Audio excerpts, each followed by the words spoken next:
Hello everyone. Today in this lecture we are going to learn the brainstorming.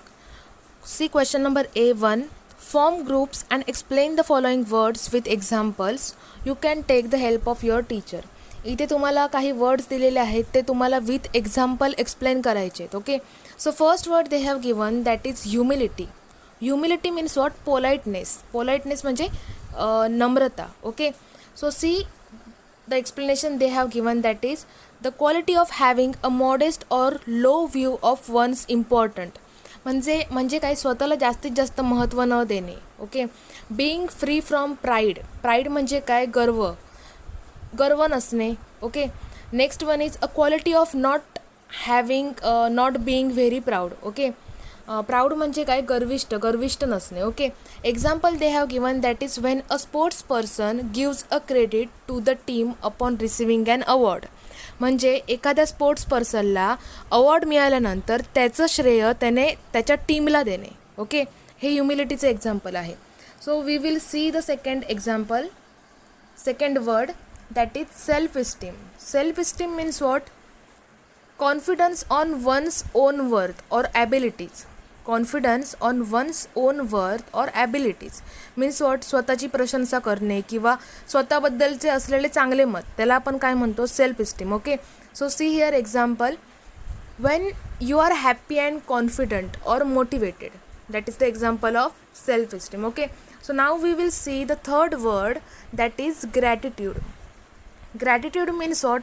Appreciation, otherwise greatness. Okay, gratitude means what? कृतज्ञता. मराठीमध्ये आपण त्याला कृतज्ञता म्हणू शकतो. Okay, so see the meaning of that word.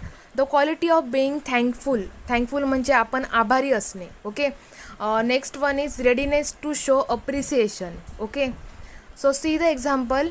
when you thank your mentor for guiding you in important aspect of your life. When you thank your mentor for guiding you in important aspect of your life, that is the example of gratitude. Okay, so next fourth word, that is courtesy. Okay, courtesy means what? मराठीमध्ये आपण त्याला काय म्हणू शकतो? सभ्यता किंवा शिष्टाचार. Okay, so in English we will see the meaning. a quality of showing politeness in one's behavior and attitude. Okay, a quality of showing politeness in one's behavior and attitude म्हणजे आपण स्वतः वागताना ॲटिट्यूड न दाखवणे किंवा सभ्यता शिष्टाचाराचं वागणं, त्याला काय म्हणू शकतो आपण? Courtesy. Okay, example. Saying please when you make a request and saying thank you when someone does a favour is a sign of courtesy. Okay, जर एखाद्याने तुम्हाला मदत केली तर त्याला थँक्यू बोलणे. ओके, आणि जर तुम्हाला काही रिक्वेस्ट करायची असेल कोणाला तर त्याला काय म्हणणे? प्लीज. ओके, हे एक्झाम्पल आहे कर्टसीचं. Next word that is generosity. Okay, generosity means what? The act of being kind and selfless. The act of being kind and selfless म्हणजे काय? Kind means what? दयाळू असणे. Okay, and selfless means what? स्वतःचा विचार न करणे.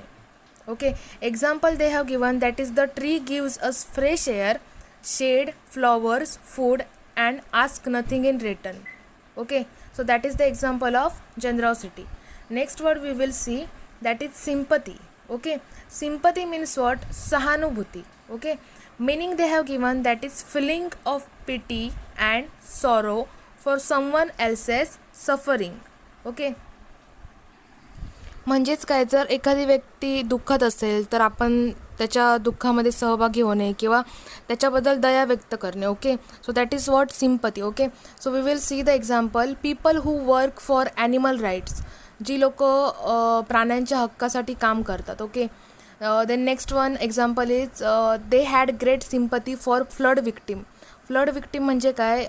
जी लोक नैसर्गिक आपत्तीमध्ये मिळालेली आहेत त्यांच्यासाठी सिम्पथी व्यक्त करणे. Okay, so next word is empathy. Okay, empathy means what? Same like sympathy. Okay, so see the ability to understand and share the feeling or emotion of someone. Okay, म्हणजेच काय? की दुसऱ्याच्या भावना समजून घेणे किंवा त्या भावना शेअर करणे. Okay, example. when your friend wins an award. means what, at that time your friend was very happy and you are also becoming very happy. Okay, so that is the example of empathy. Then next example is a friend fails a test. Okay, so that is the example of empathy. We will see the question number second. See, have a group discussion on the topic the need of the soft skill at workplace. Use the following points, that we will take later. Now we will see question number 8 too. Read the text and state whether the following statements are true or false. Correct the false statement. Okay, तुम्हाला हा text वाचायचा आहे, lesson जो आहे तो तुम्हाला वाचायचा आहे आणि त्याच्यानंतर या ज्या खाली स्टेटमेंट्स दिलेल्या आहेत त्या ट्रू आहेत की फॉल्स आहेत ते तुम्हाला सांगायचं आहे. ओके, लिहायचं आहे. आणि जर ती स्टेटमेंट फॉल्स असेल तर ती तुम्हाला योग्य प्रकारे म्हणजे बरोबर करून लिहायची आहे. Okay, so first statement they have given, that is bitter problems in day to day life can be solved by sweet words. म्हणजे डे टू डे लाईफमधले जे काही वाईट प्रकारचे प्रॉब्लेम्स आहेत ते आपण चांगल्या शब्दांनी सॉल्व करू शकतो. ओके, हे या लेसनमध्ये आहे का? Is it correct or wrong? It is correct. Okay, so it will be true. Second one they have given, that is great wars could have been avoided by a little courtesy. म्हणजे जी काही भांडणं आहेत ती शिष्टाचाराने सोडवली जाऊ शकतात असा याचा अर्थ आहे. Okay, so it is correct. So what you will write here? True. Okay, so third one is observance of etiquette in a normal situation is important, but more important is that their observance when the situation is adverse. इथे काय सांगितलं आहे की शिष्टाचाराचं पालन करणे हे normal सिच्युएशनमध्ये आपण करू शकतो, हे महत्त्वाचं आहे. ओके, पण जर सिच्युएशन विरुद्ध असेल तर जास्तीत जास्त महत्त्वाचं आहे की त्या ठिकाणी आपण शिष्टाचाराचं पालन केलं पाहिजे असा या वाक्याचा अर्थ आहे. Okay, so it will B correct, it will be true. Okay, so next one is words like please and thank you help us in making our passage through life uneasy. म्हणजे वर्ड्स दिलेले आहेत तुम्हाला, प्लीज, थँक्यूसारखे, ते आपल्याला लाईफमध्ये जगण्यासाठी uncomfortable feel करतात असा याचा अर्थ आहे. So it is wrong statement. Okay, so you will correct the false statement. Means how you will correct it? Words like please and thank you help us in making our passage through life easy. Okay, so that will be the correct answer, and correct it and write it in your notebook. Okay, so next one, the law permits anybody to use violence. Okay, if another person is discourteous. जर एखादी व्यक्ती असभ्य वर्तन करत असेल तर law आपल्याला हिंसा करण्यासाठी परमिशन देतं असं या वाक्याचा अर्थ आहे. Okay, so it is wrong means this statement is false. Okay, so we will correct the false statement. The correct answer will be the law does not permits anybody to use violence if another person is discourteous. Okay, so that is the correct answer. We will turn the page.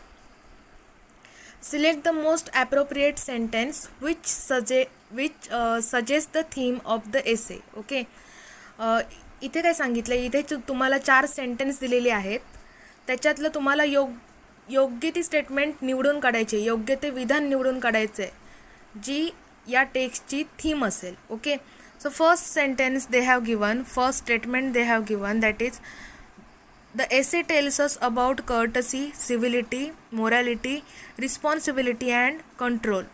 Is it the theme of that text just we have learned? He theme आहे का टेक्स्टची?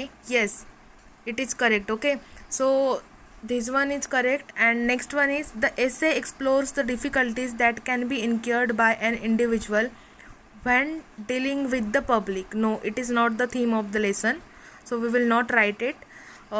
Third one they have given, one can keep one's peace of mind without having to lower themselves to the level of the perceived offender. Okay, so this one is also correct. This is the theme of the lesson. Okay, and fourth one, people with low self-esteem are generally difficult to work with, and they look down upon others to get a feeling of superiority. It is wrong. Okay, so option number A and option number C is correct. These two options are telling us the theme of that lesson. Okay, so question number 3, find the reason for the liftman's uncivilized behavior. Okay, that is the question number 3. इथे तुम्हाला लिफ्टमॅनच्या असंस्कृत वागण्याची कारणे लिहायची आहेत. Okay, so we will write the answer. The liftman behaved in an uncivilised behaviour by throwing the passenger out of the lift because the passenger had failed to respect the liftman. Okay, when he entered in the lift he directly said top, but he didn't say top please. Okay, that is the reason behind liftman's uncivilized behavior.